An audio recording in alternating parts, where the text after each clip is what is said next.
رسول اللہ صلی اللہ علیہ وسلم کی ہجرت کرنے کا مقصد کیا تھا؟ رسول اللہ صلی اللہ علیہ وسلم کی ہجرت کا مقصد دین اسلام کو پوری دنیا میں پھیلانا تھا، اور دین اسلام جو ہے ہجرت کے بعد جو ہے پھیلائے۔ ہجرت کرنا دین اسلام کے لیے یہ سنت رسول ہے، بلکہ تمام انبیاء علیہ الصلاۃ والسلام کی سنت ہے۔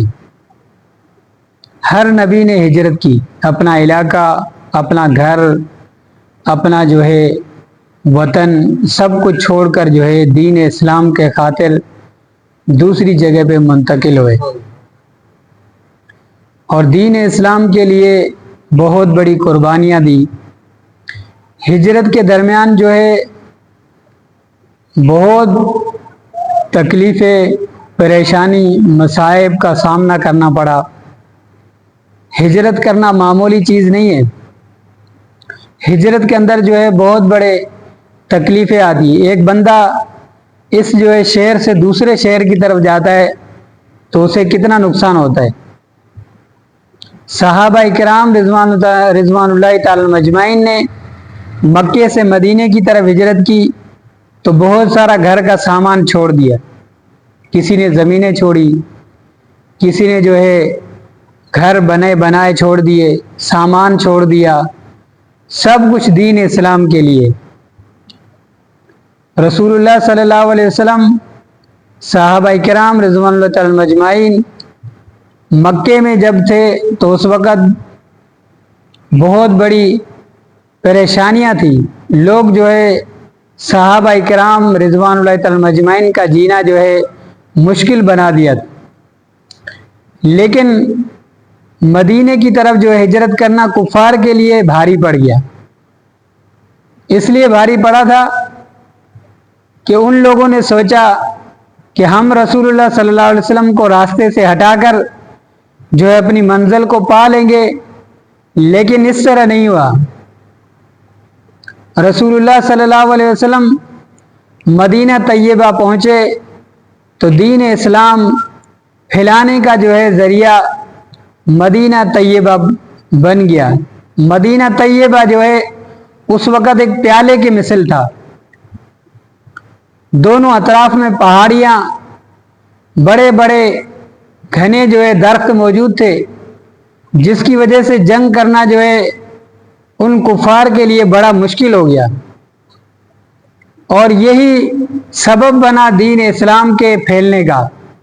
جب رسول اللہ صلی اللہ علیہ وسلم مدینہ طیبہ پہنچے تو پہلے جو ہے مسجد قباء کو تعمیر کیا۔ رسول اللہ صلی اللہ علیہ وسلم نے خود اپنے ہاتھوں سے پتھر اٹھائے، مسجد کو تعمیر کر کے حضرت ابراہیم علیہ الصلاۃ والسلام کی سنت کو جو ہے زندہ کیا۔ ابراہیم علیہ الصلاۃ والسلام جب بیت المقدس کی طرف، شام کی طرف ہجرت کر کے گئے تو مسجد اقصیٰ کو تعمیر کیا، اور جب جو ہے مکے کی طرف آئے جہاں بی بی ہاجرہ اور اسماعیل علیہ الصلاۃ والسلام آباد تھے تو وہاں بیت اللہ کو تعمیر کیا۔ رسول اللہ صلی اللہ علیہ وسلم نے مدینہ طیبہ پہنچنے میں سب سے پہلے جو ہے مسجد کو تعمیر کیا۔ یعنی جس علاقے کے اندر انسان منتقل ہوتا ہے تو اس علاقے کے اندر رہنے کے لیے جو بہترین چیزیں ہوتی ہے، جو انسان کو رہنے کے لیے مہیا ضروری چیزیں ہوتی ہیں، ان میں سب سے پہلی چیز مسجد ہے۔ علاقے کے اندر مسجد ہوگی تو انسان کو عبادت کرنے میں جو ہے مزہ آئے گا۔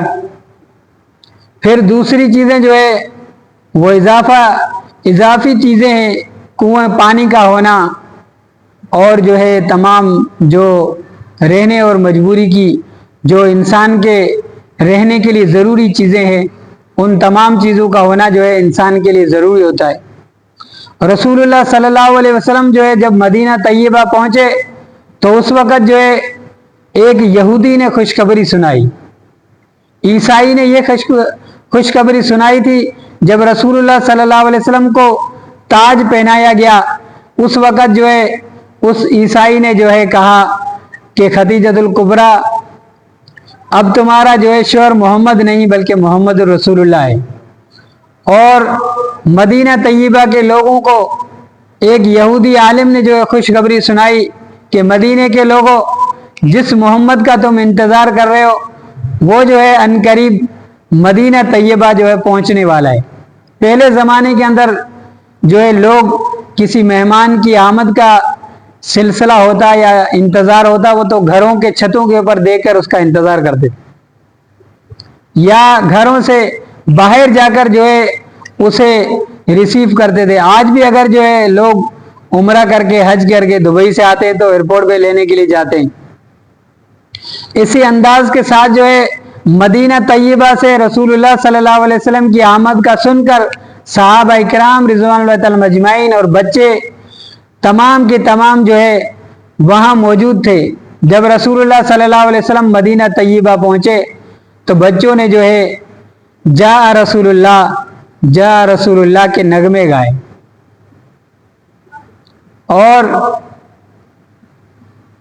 اہلاً و سہلاً کے نعرے لگے، اللہ اکبر۔ مدینہ طیبہ کے اندر جو ہے نعرے بلند ہو گئے۔ رسول اللہ صلی اللہ علیہ وسلم کی آمد مدینہ طیبہ کے لوگوں کے لیے جو ہے خوشائن بن گئی۔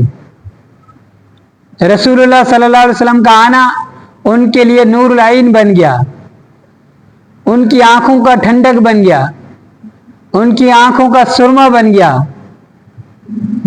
جو آنکھیں رسول اللہ صلی اللہ علیہ وسلم کو دیکھنے کے لیے ترس رہی تھی ان آنکھوں میں جو ہے وہ محبت بھر آئی، ان آنکھوں کے اندر رسول اللہ صلی اللہ علیہ وسلم کے زیارت کے نغمے آنے لگے، ان آنکھوں میں سیاہی آئی، ان آنکھوں میں سرور آیا۔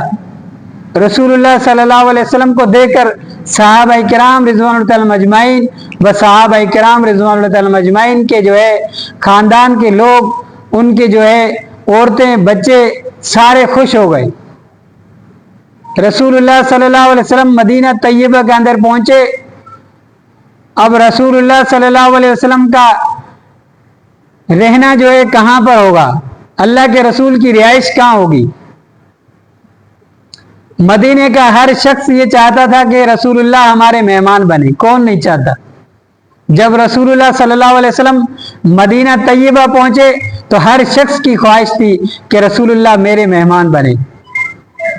رسول اللہ صلی اللہ علیہ وسلم کی اس میزبانی اور اس جو ہے مہمان نوازی کے لیے ہر بندہ تڑپ رہا تھا۔ اللہ کے رسول صلی اللہ علیہ وسلم نے جو ہے ارشاد فرمایا کہ میری اونٹنی کی اس مہار کو چھوڑ دو، جہاں یہ اونٹنی کی مہار پہنچے گی وہاں رسول اللہ صلی اللہ علیہ وسلم قیام فرمائیں گے۔ مدینے کی گلیوں کے اندر وہ اونٹنی چلتی ہوئی جو ہے ابو ایوب انصاری رضی اللہ تعالیٰ عنہ کے گھر کے بالکل قریب آ کر بیٹھ گئی۔ وہاں جیسے اونٹنی جو ہے بیٹھی ہے، رسول اللہ صلی اللہ علیہ وسلم کا کجاؤ، اللہ کے رسول صلی اللہ علیہ وسلم کا سامان سفر جو ہے حضرت ابو ایوب انصاری نے اپنے گھر کے اندر رکھ دیا۔ لیکن ہر صحابی رسول کی یہ خواہش تھی کہ اللہ کے رسول ہمارے مہمان بن جائیں، لیکن اللہ کے رسول صلی اللہ علیہ وسلم نے فرمایا جہاں میزبان کا سامان ہوتا ہے وہیں جو ہے مہمان جو ہے ٹھہر جاتا ہے۔ تو میزبان تو ابو ایوب انصاری رضی اللہ تعالیٰ عنہ بن گئے۔ حضرت ابو ایوب انصاری رضی اللہ تعالیٰ عنہ وہ خوش قسمت انسان ہے جس کے گھر میں رسول اللہ صلی اللہ علیہ وسلم ٹھہرے۔ حضرت ابو ایوب انصاری رضی اللہ تعالیٰ عنہ وہ خوش قسمت صحابی رسول جن کے مہمان رسول اللہ صلی اللہ علیہ وسلم بنے۔ پھر رسول اللہ صلی اللہ علیہ وسلم نے جو ہے جس مکان کے اندر، جس گھر کے اندر ٹھہرے تھے، اس مکان کے اندر روایت کے اندر آتا ہے شاہ طب نے جو ہے یہ 200 سال قبل بنوایا تھا۔ شاہ طب کا ایک لشکر جو ہے مدینہ کی اس گھاٹی سے گزر رہا تھا، اس کے ساتھ 400 علماء تھے۔ اس وقت جو ہے ان علماء نے شاہ طب سے کہا یہ وہ گھاٹی ہے، یہ وہ جگہ ہے جہاں پہ آخر الزمان پیغمبر محمد رسول اللہ صلی اللہ علیہ وسلم ٹھہریں گے۔ شاہ طب نے جو ہے ان علماء سے کہا کہ میں جو ہے تم لوگوں کو اجازت دیتا ہوں تم لوگ یہیں ٹھہرو، اور میں تمہیں جو ہے ایک گھر مکان بنا کر دیتا ہوں، اور وہ مکان رسول اللہ صلی اللہ علیہ وسلم یعنی آخری نبی کے لیے ہوگا۔ شاہ طب نے وہ مکان بنوایا اور اس کی چابی جس عالم کے حوالے کی، اس علماء کے سلسلے سے چلتی ہوئی وہ چابی حضرت ابو ایوب انصاری رضی اللہ تعالیٰ عنہ کے ہاتھ کے اندر آئی۔ حضرت ابو ایوب انصاری رضی اللہ تعالیٰ عنہ اتنے خوش نصیب ہیں جن کے گھر مہمان رسول اللہ صلی اللہ علیہ وسلم ہیں۔ پھر ادب احترام رسول اللہ صلی اللہ علیہ وسلم کا جو حضرت ابو ایوب انصاری رضی اللہ تعالیٰ عنہ نے کیا، وہ سون کے پانی سے لکھنے کے برابر ہے۔ ایک بار جو ہے بارش آتی ہے، ان کے گھر کے اندر جو ہے صرف ایک ہی جو ہے کپڑا تھا جو بچھونا تھا۔ پانی جب جو ہے نیچے آیا، یا جو ہے ان کے گھر کے اندر جو مشکیزہ تھا وہ پھٹ گیا، پانی نیچے آیا، سردی کا موسم تھا۔ حضرت ابو ایوب انصاری رضی اللہ تعالیٰ عنہ اور ان کی بیوی نے اس جو ہے سردی کے عالم کے اندر اس کپڑے کو جو ہے اس جگہ پہ لگا دیا تاکہ نیچے پانی نہ جائے، رسول اللہ صلی اللہ علیہ وسلم کو پانی نہ لگے، اور خود جو ہے پوری رات ویسے ہی سردی کے عالم کے اندر جو ہے اس طرح گزار دی۔ صبح رسول اللہ صلی اللہ علیہ وسلم کو پورا واقعہ بتایا، اللہ کے رسول صلی اللہ علیہ وسلم خوش ہو گئے، دعائیں دی حضرت ابو ایوب انصاری کو۔ حضرت ابو ایوب انصاری رضی اللہ تعالیٰ عنہ کھانا بنا کر جو رسول اللہ صلی اللہ علیہ وسلم کے پاس بھیجا کرتے تھے، پہلے خود نہیں کھاتے تھے، رسول اللہ صلی اللہ علیہ وسلم کھانا نوش فرماتے، پھر رسول اللہ صلی اللہ علیہ وسلم کے کھائے ہوئے کھانے کے اندر جو ہے اللہ کے رسول صلی اللہ علیہ وسلم کے ان انگلیوں کے نشانات کو دیکھتے، پھر رسول اللہ صلی اللہ علیہ وسلم نے جہاں سے جو ہے لقمہ جو ہے توڑا ہے وہاں سے توڑ کر جو ہے پھر اسے محبت کے ساتھ کھایا کرتے تھے۔ ایک مرتبہ کھانے کے اندر سالن کے اندر جو ہے لہسن زیادہ ہو گیا، اللہ کے رسول صلی اللہ علیہ وسلم کے پاس کھانا بھیجا، اللہ کے رسول صلی اللہ علیہ وسلم نے جو ہے سالن کو نہیں کھایا۔ حضرت ابو ایوب انصاری رضی اللہ تعالیٰ عنہ نے اللہ کے رسول سے عرض کیا، یا رسول اللہ آپ نے کھانا نہیں کھایا ہے؟ تو اللہ کے رسول صلی اللہ علیہ وسلم نے فرمایا کہ اس کھانے کے اندر جو ہے لہسن ہے، اس لہسن کی بو کی وجہ سے یہ کھانا میں نہیں کھاؤں گا۔ تو حضرت ابو ایوب انصاری رضی اللہ تعالیٰ عنہ نے جو ہے اللہ کے رسول سے عرض کیا، یا رسول اللہ کیا لہسن حرام ہے؟ کہا حرام نہیں ہے، لیکن اللہ کے رسول صلی اللہ علیہ وسلم نے فرمایا کہ اس کی بدبو کی وجہ سے، بو کی وجہ سے جو ہے مجھے ناپسندیدہ ہے۔ اس دن کے بعد حضرت ابو ایوب انصاری نے جو ہے لہسن کھانا چھوڑ دیا۔ منع نہیں تھا، لیکن محبت رسول صلی اللہ علیہ وسلم کی وجہ سے اس کھانے کے اس لہسن کو جو ہے بند کر دیا۔ رسول اللہ صلی اللہ علیہ وسلم کے ساتھ جو ہے محبت میں رہتے تھے۔ اللہ کے رسول صلی اللہ علیہ وسلم کے پاس مدینہ طیبہ کے اندر لوگوں کا آنا جانا زیادہ تھا، اس لیے اللہ کے رسول نے فرمایا جو وہ گھر بنا ہوا تھا وہ 2 منزلہ تھا، اوپر والی منزل میں اللہ کے رسول صلی اللہ علیہ وسلم جو ہے آرام فرما رہے تھے، اور نیچے والے مکان میں جو حضرت ابو ایوب انصاری تھے، پہلے یعنی جب وہ پانی نہیں گرا تھا اس سے پہلے اللہ کے رسول نیچے رہتے تھے۔ جب وہ پانی آیا تو اللہ کے رسول نے فرمایا کہ میں جو ہے اوپر والی منزل میں رہوں گا، آپ لوگ جو ہے نیچے والی منزل میں رہیں۔ پھر رسول اللہ صلی اللہ علیہ وسلم کے ساتھ جو ہے محبت تھی، والہانہ محبت حضرت ابو ایوب انصاری رضی اللہ تعالیٰ عنہ۔ پھر اس محبت کا نتیجہ کیا نکلا؟ اللہ رب العزت نے بہت نوازا۔ حضرت ابو ایوب انصاری رضی اللہ تعالیٰ عنہ کی بہت عمر بھی بڑی ہوئی۔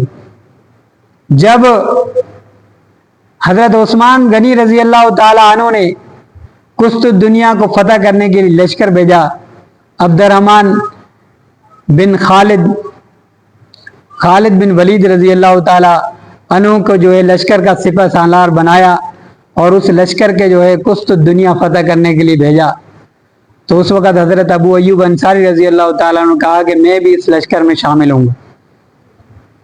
جب حضرت ابو ایوب انصاری رضی اللہ تعالیٰ عنہ سفید داڑھی والے وہ بزرگ میزبان رسول اللہ صلی اللہ علیہ وسلم اس لشکر کے اندر شامل ہو جاتے ہیں۔ جب یہ لشکر جو ہے بالکل کچھ دنیا کے قریب اس قلعے کے قریب پہنچا تو اس وقت جو ہے ان کا انتقال ہوا۔ انتقال بخار سے ہوا، ان کو بخار آیا اور بخار سے انتقال ہو گیا۔ انتقال سے قبل جو ہے وصیت کی، عبد الرحمن بن خالد بن ولید سے کہا کہ میری میت کو اس وقت جہاں تک لے جانا جہاں جو ہے تمہارا پڑاؤ ہو، بالکل جو ہے قلعے کے قریب مجھے دفنانا۔ صحابہ کرام نے اس میزبان رسول کے میت کو اٹھا کر جو ہے اس قلعے کی بالکل دیوار کے نیچے جو ہے دفن کیا۔ اتنی محبت تھی، یعنی جب قیامت والے دن اٹھیں گے تو حضرت ابو ایوب انصاری جو ہے کچھ تو دنیا سے اٹھیں گے۔ دین اسلام کے لیے جو ہے بندہ جہاں شہید ہو جاتا ہے، جہاں جس کا انتقال ہوتا ہے، وہیں سے جو اٹھایا جائے گا اور اس کے گھر سے لے کے اس کے مرنے تک جو اتنا بڑا محل عطا فرمائے گا جو بے جوڑ موتیوں کا ہوگا۔ حضرت ابو ایوب انصاری رضی اللہ تعالیٰ عنہ کی اس قبر کو جو ہے برابر کر دیا تاکہ یہ یہاں کے لوگ جو ہے حضرت ابو ایوب انصاری کی قبر کو تکلیف نہ پہنچائیں۔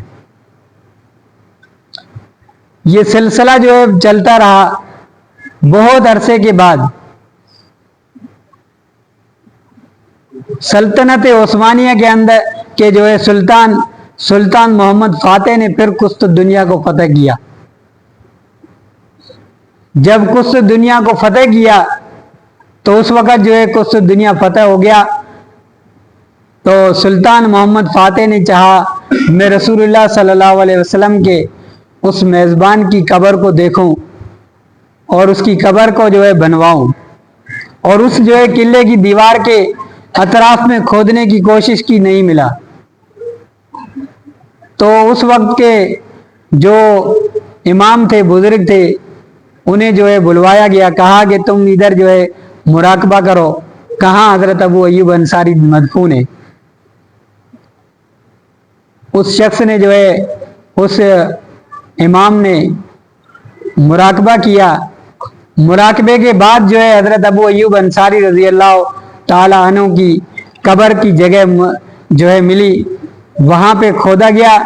کھودنے کے بعد جو ہے ایک تختی ملی جس کے اوپر جو ہے عبرانی زبان میں لکھا ہوا تھا حضرت ابو ایوب انصاری رضی اللہ تعالیٰ عنہ کا شجرہ اور نام لکھا ہوا تھا۔ وہیں پر جو ہے سلطان محمد فاتح نے جو ہے ان کا مقبرہ بنوایا۔ آج بھی جو ہے استنبول کے اندر جو ہے بہت بڑا ان کا مقبرہ ہے۔ یعنی جو اللہ کے رسول صلی اللہ علیہ وسلم کی میزبانی کرنے والے، مدینہ طیبہ کے اندر رہنے والے، رسول اللہ صلی اللہ علیہ وسلم کے ساتھ محبت کرنے والے جو ہے دفن کہاں ہوتے ہیں؟ قسط دنیا یعنی استنبول کے اندر۔ اس لیے میرے بھائیو دوستو، دین اسلام کو پھیلانا، دین اسلام کو پھیلانے کے لیے جد و جہد کرنا ہماری اور آپ کی ذمہ داری ہے۔ یہ ذمہ داری میرے بھائی دوستو اللہ رب العزت نے جو ہے اللہ کے رسول صلی اللہ علیہ وسلم نے ہجرت کر کے ہمیں سکھائی ہے، سمجھائی ہے۔ اللہ کے رسول صلی اللہ علیہ وسلم کو ہجرت کے درمیان جو ہے کتنی تکلیفیں آئی، کتنی پریشانیاں ہوئی، کفار نے کس انداز کے ساتھ رسول اللہ صلی اللہ علیہ وسلم اور حضرت ابو بکر صدیق رضی اللہ تعالیٰ عنہ کو تکلیفیں پہنچانے کی کوشش کی، لیکن اللہ کے رسول صلی اللہ علیہ وسلم نے ہجرت کی اور ہجرت کے بعد جو ہے دین اسلام پھیلا۔ دین اسلام ہجرت کے بعد پھیلا۔